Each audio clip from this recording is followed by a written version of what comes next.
प्रायोजक हैं रोजगार डेवलपर्स। नमस्कार, स्वागत है आपका उत्तराखंड बुलेटिन में। मैं हूं आपके साथ सुहानी बहुगुना। बुलेटिन से पहले एक नजर इस वक्त की हेडलाइंस पर। सीएम पुष्कर सिंह धामी ने लगाया जनता दरबार। प्रदेश भर से आए लोगों की सुनी समस्याएं, अधिकारियों को तत्काल समाधान के दिए निर्देश। नजूल भूमि को फ्री होल्ड कराने पर उत्तराखंड सरकार ने लगाई रोक, हाईकोर्ट ने दिया था आदेश। उत्तराखंड में खोलेंगे 5 नए फायर स्टेशन। अग्निशमन सेवा सप्ताह कार्यक्रम में सीएम धामी ने की घोषणा। उत्तराखंड में आज बारिश और आंधी का अलर्ट। देहरादून समेत 5 जिलों में गर्जन के साथ आकाश से बिजली चमकने की संभावना। चमोली में महिला पर गुलदार ने किया हमला, महिला बुरी तरह से घायल। हेडलाइंस के बाद चलिए अब जानते हैं खबरों को विस्तार में। देहरादून पुलिस लाइन में अग्निशमन सेवा सप्ताह का उद्घाटन समारोह आयोजित किया गया। इस अवसर पर उत्तराखंड के मुख्यमंत्री पुष्कर सिंह धामी ने मुख्य अतिथि के रूप में शिरकत की।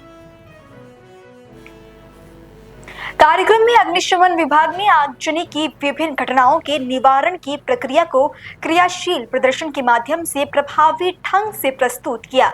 इस दौरान मुख्यमंत्री ने उत्कृष्ट प्रदर्शन करने वाले फायर फाइटर्स को सम्मानित कर उनके साहस और समर्पण की सराहना की। अग्निशमन सेवा सप्ताह के अवसर पर आयोजित इस शानदार कार्यक्रम में आप सभी का हृदय से स्वागत करता हूं, आप सबका अभिनंदन करता हूं। साथ ही 14 अप्रैल 1944 को मुंबई बंदरगाह पर हुए भीषण विस्फोट एवं अग्निकांड में शहीद हुए सभी अग्निशमन कर्मियों को भी श्रद्धांजलि अर्पित करता हूं।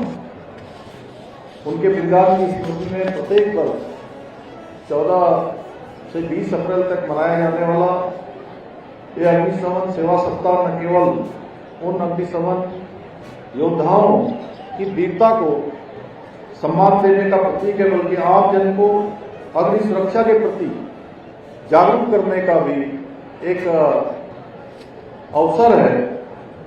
मुझे अवगत कराया गया कि उत्तराखंड अग्निशमन एवं आपात सेवा द्वारा इस सप्ताह के दौरान नागरिकों को अग्नि से होने वाली क्षति के प्रति जागरूक करने तथा अग्निकांडों को रोकने एवं सावधानी बरतने के विषय में शिक्षित करने हेतु विभिन्न कार्यक्रमों का आयोजन किया जा रहा है।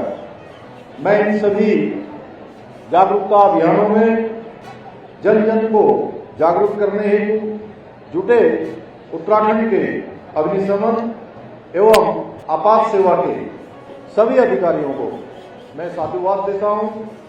भाइयों बहनों, अग्निशमन एवं आपात सेवा समाज की सबसे आवश्यक सेवाओं में से एक सेवा है।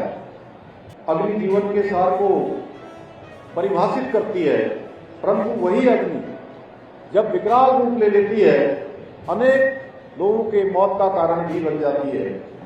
ऐसे में हमारे फायर फाइटर्स एक वीर योद्धा की भांति न केवल अग्नि पर काबू पाते हैं बल्कि वो जान माल की रक्षा भी करते हैं। अभी आप सब लोगों ने यहाँ पर साक्षात रूप से उसका प्रदर्शन यहाँ पर देखा।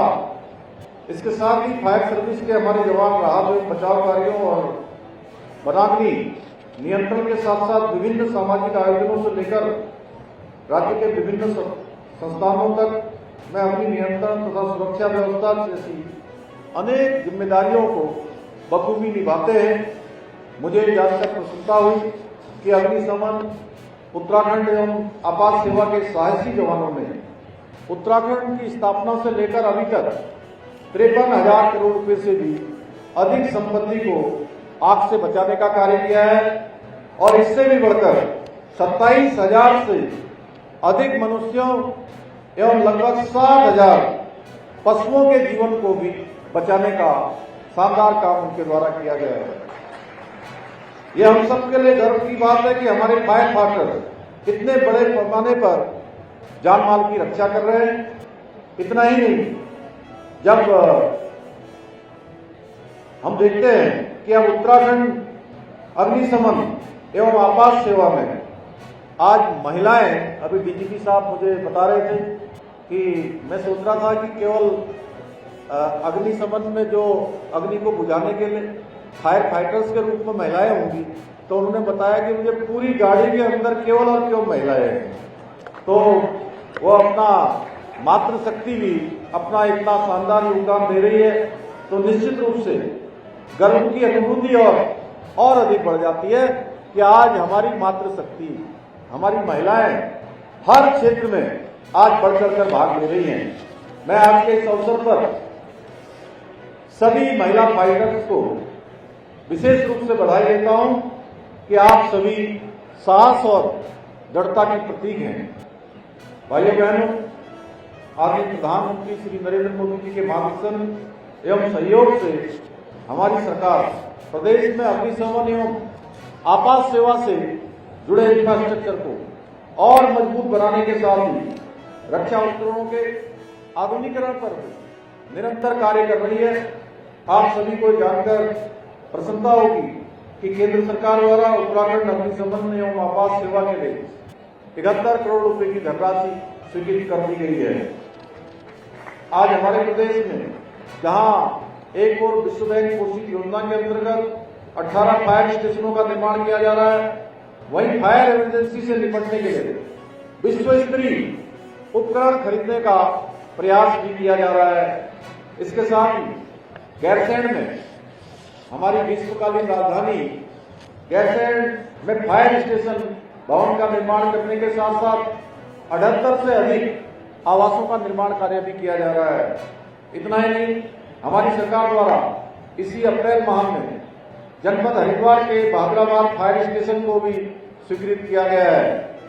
इसके अतिरिक्त उत्तराखंड की भौगोलिक परिस्थितियों के अनुरूप शासन स्तर पर फायर स्टेशनों की मैपिंग की जा रही है, जिसके बाद और भी अधिक दूरस्थ क्षेत्रों में फायर स्टेशन खोलने की दिशा में हम कार्य करेंगे। भाइयों बहनों, हमारा प्रदेश भौगोलिक रूप से संवेदनशील प्रदेश है, जहां प्रत्येक वर्ष हमें आपदाओं का सामना करना पड़ता है। कभी अतिवृष्टि के रूप में, कभी भूस्खलन के रूप में, अनेक रूपों से हमें उनका सामना करना पड़ता है। ऐसे में अग्निशमन एवं आपात सेवा की भूमिका और भी महत्वपूर्ण हो जाती है। पिछले वर्ष जहां हमने देखा केदार घाटी में बड़ी आपदा आई, देहरादून और आसपास टेहरी क्षेत्र में, हमारे घनसाली और गुत्तू क्षेत्र में लगातार 3 बार बादल फटे।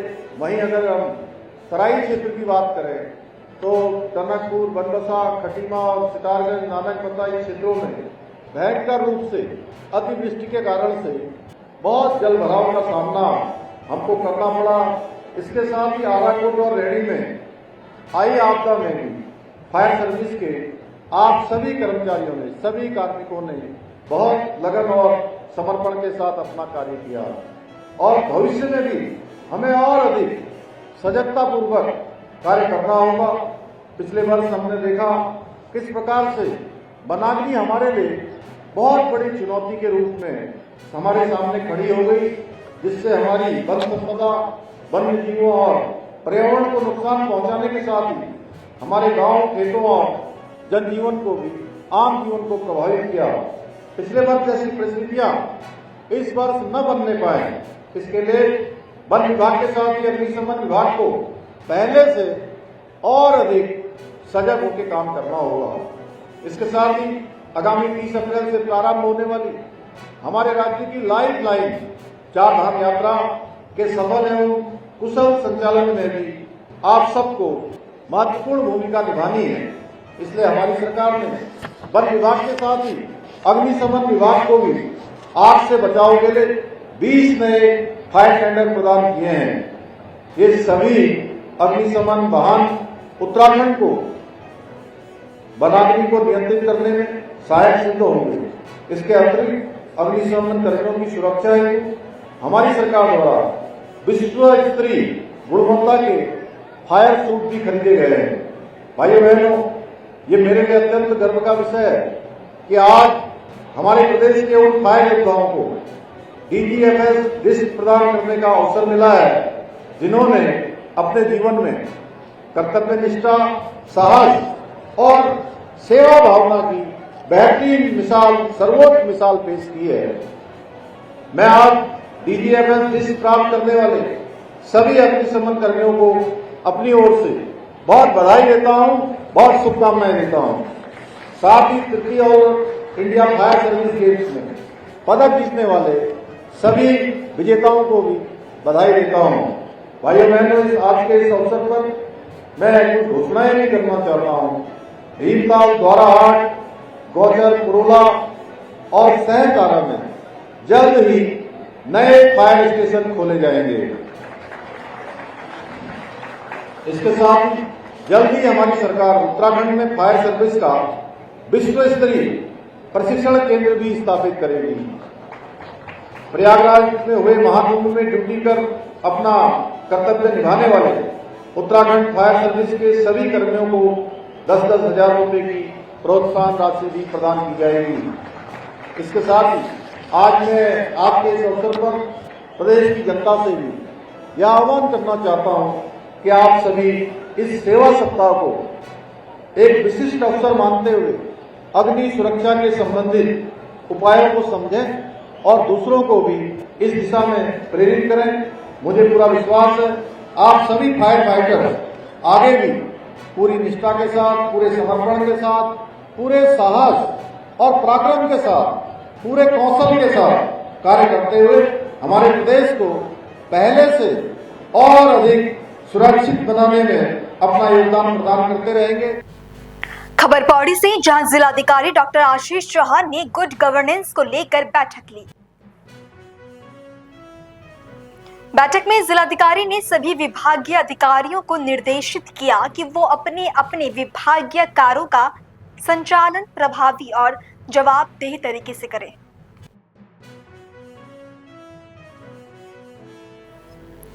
खबरों का सिलसिला आगे भी जारी है। फिलहाल रुकेंगे एक छोटे से ब्रेक के लिए।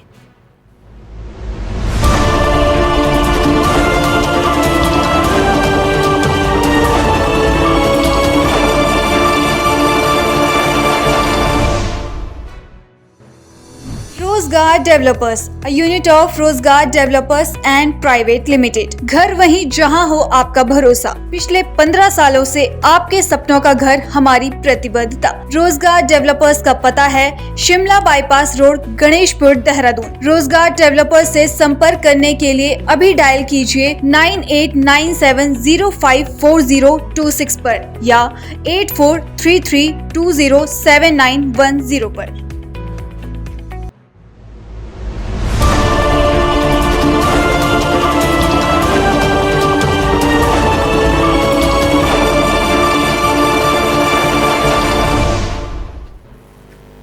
छोटे से ब्रेक के बाद आपका बुलेटिन में फिर से स्वागत है। उत्तराखंड बोर्ड 10वीं और 12वीं रिजल्ट शनिवार को जारी किया गया। उत्तराखंड विद्यालय शिक्षा परिषद ने तय समय ठीक 11 बजे 10वीं और 12वीं का परिणाम जारी किया था। इस साल उत्तराखंड बोर्ड 10वीं का परीक्षा परिणाम 90% और 12वीं का 83% रहा। राज्य के शिक्षा मंत्री डॉक्टर धन सिंह रावत ने परीक्षा परिणाम घोषित करने के बाद शीर्ष स्थान पाने वाले विद्यार्थियों और उनके परिजनों को किस तरह शुभकामनाएं दी, देखिए। चौहान जी नमस्ते, प्रणाम। आपके कमल सिंह चौहान जी आपके नाती हैं। चलो बधाई है, वो फर्स्ट आ रखे हैं। हमारी ओर से ढेर सारी बधाई, शुभकामनाएं। ठीक है, बहुत अच्छा, आपने हमारा नाम रोशन कर दिया आपके नाती जी ने। शिक्षा मंत्री उत्तराखंड सरकार का प्रणाम सर। प्रणाम। आज आपका रिजल्ट घोषित हो गया है। जी सर। आप हल्द्वानी पढ़ते हैं ना? जी सर। आपका जो टोटल नंबर है 500 में से 496 नंबर आए आपके। ठीक है सर। और आपका जो परसेंटेज है वो है 99.20। ठीक है सर। पता चल गया आपको? नहीं सर, अभी हमने देखा नहीं था। तो आपको बधाई है।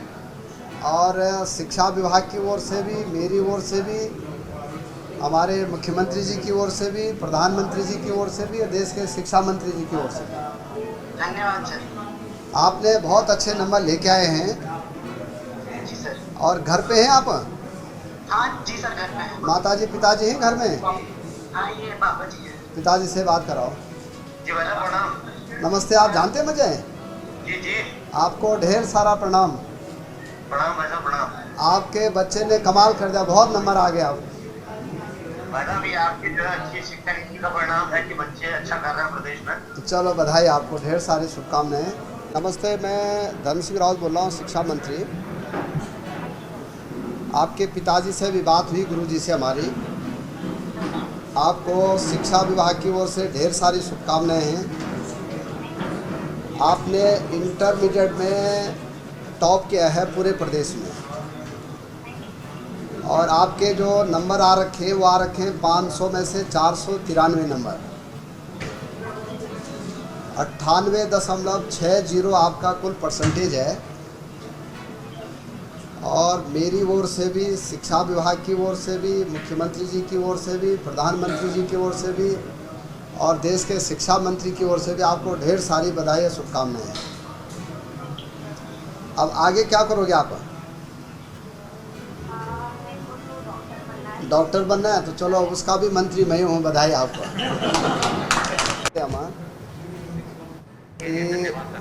उन्होंने बहुत अच्छी नंबर लाए हैं, 98.60% उनका आया है। और कहाँ है बिटिया? हमारी नमस्ते करा दो। आपकी बिटिया कहाँ है? आप स्कूल में हैं तो उनका नंबर दे दो मुझे। नहीं, बिटिया का। हाँ, अच्छा, आप भी हमारे स्कूल में पढ़ाई कर, आप टीचर हैं? चलो, तो और भी बढ़िया है। तो बहुत बहुत धन्यवाद आपको। सर, बहुत खुशी है और अपनी मेहनत पे विश्वास था, और सभी मेरे पेरेंट्स ने मेरा बहुत साथ दिया, सेल्फ स्टडी करी, और सभी टीचरों का बहुत अच्छा साथ रहा। तो सबके कम्यूटेटिव वर्क की वजह से मैं सक्सेस को गेन कर पाया सर। तो ये कम्यूटेटिव वर्क है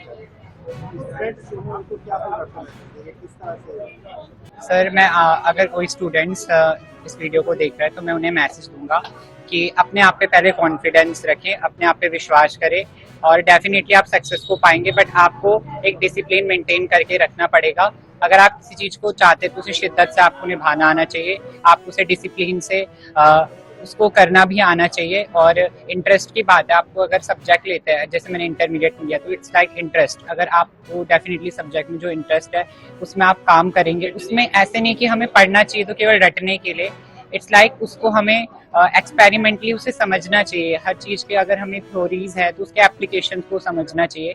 तो नॉलेज को गेन करने के लिए पढ़ना चाहिए, रैदर दैन किसी अच्छे मार्क्स को लाने के लिए। Sir, I think pattern change हुआ, but it's great for us because competition बढ़ता जा रहा है। एंड आज के कंपटीशन की नीड को देखते हुए गवर्नमेंट ने पैटर्न को चेंज किया, and it is very necessary for student also. मुझे काफ़ी खुशी हो रही है इस बड़े अचीवमेंट पे। काफ़ी अनएक्सपेक्टेड था, पर बहुत खुशी हो रही है। मैं ये बोलूँगी कि मैं काफ़ी कंसिस्टेंसी के साथ प्रिपेयर करती थी। हर दिन मैंने पढ़ाई करी है और अपने वीक टॉपिक्स पे फोकस किया है। अपने टीचर्स की हेल्प ली है, जहाँ पे मुझे बहुत डाउट होते थे, सारे डाउट्स मेरे क्लियर करे मेरे टीचर्स ने। तो काफ़ी कंसिस्टेंसी के साथ और काफ़ी इंटरेस्ट के साथ मैंने पढ़ाई करी है। मेरे पूरी फैमिली का और मेरे सारे टीचर्स का काफ़ी सपोर्ट रहा है। मेरी फैमिली में मेरे भाई ने मेरी सबसे ज़्यादा मदद करी है। उसने मतलब मेरे सारे डाउट्स मेरे को क्लियर करके सबसे सिंपलेस्ट वे में सारे आंसर्स बताए हैं। एंड आई डोंट थिंक अगर वो नहीं होता तो मैं ये आज कर पाती। और मेरी मम्मी ने हमेशा मेरा साथ दिया है, कभी मुझ पे कोई प्रेशर और बर्डन नहीं डाला, एंड सारी मदद करी है। कितना प्रतिशत रहा आपका? 98.6%। फ्यूचर में मैं डॉक्टर बनना चाहती हूँ, तो अभी मैं फिलहाल नीट की प्रिपरेशन कर रही हूँ। अभी नेक्स्ट मंथ है नीट का पेपर, तो वो दूंगी मैं। और वहीं आपको बता दें कि हरिद्वार से एक वीडियो सोशल मीडिया पर इन दिनों खूब वायरल हो रहा है। हरिद्वार देहरादून हाईवे पर नशे में धुत एक महिला ने हाई वोल्टेज ड्रामा किया। हद तो तब हो गई जब वो कार मोटरसाइकिलों को बीच राह में रोककर एक ट्रैफिक पुलिसकर्मी की स्कूटी पर जबरन बैठ गई। आप खुद देखिए ये वायरल वीडियो। पुलिस वाले ये ओ नहीं नहीं नहीं नहीं,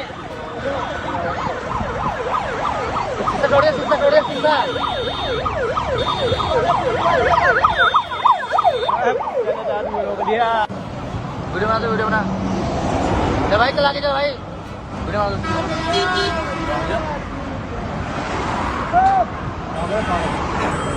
क्या बता। हाँ वो तो तुम उधर जाओ गाड़ी निकल जाओ।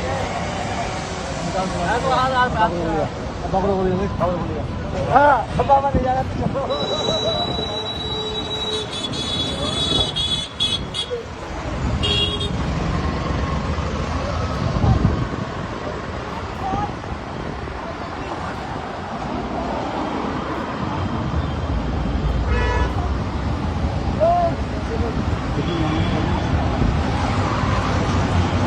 ये गाड़ी रोक के देखो कैसे कर रही है। ये देखिए सबको परेशान कर रही है।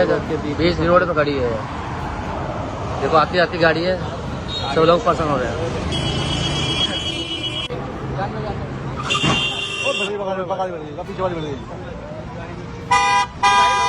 ये गाड़ी ठोक दी है। ये देखिए गाड़ी ठोक दी है इन्होंने। बंगले भाई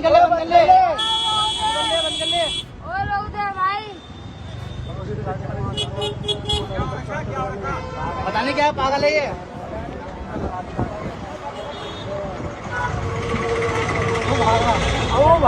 पकड़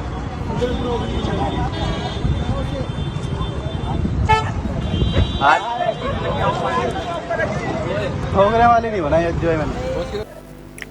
मिली जानकारी के अनुसार ये वीडियो हरिद्वार में हर की पौड़ी के पास मेला नियंत्रण भवन के सामने मुख्य राजमार्ग का है। महिला की हरकतों को देख आसपास खड़े लोगों ने इसकी वीडियो बना ली, जो अब सोशल मीडिया पर खूब वायरल हो रहा है। रुक करेंगे अगली खबर का। उत्तराखंड के पूर्व सीएम और कांग्रेस के दिग्गज नेता हरीश रावत इन दिनों गंगा सम्मान यात्रा पर है। हरीश रावत की यात्रा के दौरान भाजपा सरकार का पर्दाफाश करने की उन्होंने बात की, तो वहीं उत्तराखंड कांग्रेस की प्रवक्ता गरिमा मेहरा दोसानी का कहना है कि हरीश रावत की यात्रा से बीजेपी को इतनी परेशानी क्यों हो रही है। बहुत ही शर्मनाक बात है। अपने नाम के आगे मेहनत लगवाना पसंद करते हैं दलीप रावत, और इस तरह की ऊल जलूल बातें कर रहे हैं। मुझे ये समझ में नहीं आ रहा है कि अगर माननीय हरीश रावत जी जो यात्रा निकाल रहे हैं वो फिजूल की यात्रा है, उससे कोई जनता प्रभावित नहीं होगी, तो ये भाजपा ही इतना प्रभावित क्यों हो रहे हैं उनकी यात्रा से? फिर तो इनके ऊपर भी कोई इम्पैक्ट उनकी यात्रा का नहीं पड़ना चाहिए। लेकिन ऐसा प्रतीत होता है कि तीर बिल्कुल निशाने पे लगा है। माननीय हरीश रावत जी जो मकसद को लेकर इस यात्रा में निकले हैं, गंगा सम्मान यात्रा, वो मकसद पूरा होते हुए दिखाई पड़ रहा है। और भारतीय जनता पार्टी को ये डर सता रहा है कि जो झूठ की बुनियाद पर उन्होंने 17 की और 22 की सरकार बनाई, वो चाहे जुम्मे की नमाज की बात हो या फिर चाहे मुस्लिम यूनिवर्सिटी की बात हो, वो कहीं झूठ का पर्दाफाश ना हो जाए और असल में जनता ये मान जाएगी कि भाजपा ने झूठ का पुलिंदा फुलाया था, गुब्बारा फुलाया था, और उसके बिना पर जो ये करते चले आ रहे हैं। आप देखिए ना, चाय वाला कह के उसके बाद MA BEd की डिग्री दिखाई जा रही है, उसके बाद कितने सारे दावे वादे 2014 से लेकर आज तक जनता के साथ किए गए, पूरे एक भी नहीं किए गए। ना गंगा साफ हुई, ना जमुना साफ हुई, ना 2 करोड़ नौकरियां मिली, ना 15-15 लाख मिले, ना आदर्श गांव जो गोद लिए थे वो गोद से उतर पाए, ना किसान की आय दोगुनी हो पाई, ना स्मार्ट सिटी 100 बन पाई, ना हवाई चप्पल वाला हवाई जहाज में बैठ पाया। तो ये तमाम वो वादे हैं जो झूठ के सहारे भारतीय जनता पार्टी ने सत्ता पर काबिज हुए। अब वही झूठ का पर्दाफाश करने के लिए हरीश रावत जी निकले हैं। इसीलिए दलीप रावत हो या फिर दूसरे कोई लोग हो, उन सबके पेट में मरूर उठ रहे हैं। वहीं राज ठाकरे और उद्धव ठाकरे के बीच संभावित सुलह पर हरीश रावत ने बयान देते हुए कहा कि बाला साहिब की विरासत खतरे में है और बीजेपी ने इसे मिटाने की साजिश रची है। देखते हैं क्या डेवलपमेंट होते हैं, लेकिन देखते हैं किस तरीके की जोड़ी बन रही है। देखिए इस समय बाला साहब की जो विरासत है, उस विरासत को चुनौती दी जा रही है। उसको समाप्त करने का जो एक षड्यंत्रपूर्ण तरीके से भाजपा ने कोशिश की है, और उन्होंने जिस तरीके से बाला साहब से जुड़ी हुई सारी चीज़ों को खुरेज करके हटाने का काम कर रहे हैं, उसमें बाला साहब के जो भी भक्तगण हैं, बाला साहब ठाकरे जी के जो भी आत्मज हैं या भक्तगण हैं या उनके अनुयायी हैं, उनको एकजुट होना चाहिए और उद्धव ठाकरे जी के साथ खड़ा होना चाहिए। फिलहाल बुलेटिन में इतना ही। देश और दुनिया की बाकी तमाम खबरों के लिए आप देखते रहें पल्स 24 न्यूज। नमस्कार। इस प्रोग्राम के प्रायोजक थे रोजगार डेवलपर्स।